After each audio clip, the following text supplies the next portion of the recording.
L'ho definito il primo giorno di scuola, ma sarà un crescendo poi verso la modernità e anche per dar corso a quello che prevedevano già i padri costituenti nella Costituzione repubblicana del 48, non parlo poi del titolo quinto del 2001.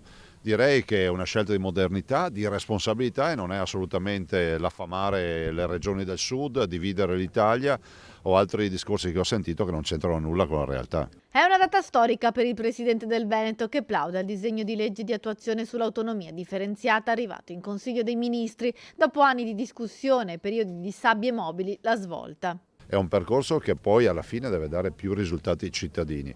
Mi spiace vedere che ancora ci sia qualcuno che sostiene che questa sarà la fine del nostro paese. Non sarà così.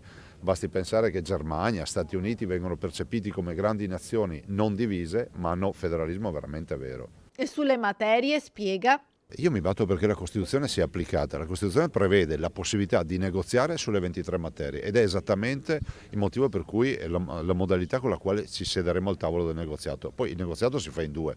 Ecco, non si dica che Zaia ha accettato di affrontare con gradualità il tema delle materie perché questa gradualità l'ho introdotta io nella preintesa ancora del 2018. Quindi prima di parlare molti dovrebbero leggere le carte. il futuro dell'autonomia dunque è scritto. Il governatore, poi ricordando i 3 anni dall'inizio della pandemia a Vo, conferma che i contagi sono ai minimi storici e commenta la decisione del ministro della Giustizia di avviare una richiesta di istruttoria nei confronti della Procura di Padova riguardo alla divulgazione di alcune sue intercettazioni facenti parte dell'inchiesta sui tamponi rapidi anti-Covid in Veneto. Per me io quello che dovevo dire l'ho detto e per me era una vicenda che era già chiusa, dopodiché non so quali siano le dinamiche rispetto all'ispettorato, queste cose, di certo non sono richieste mie.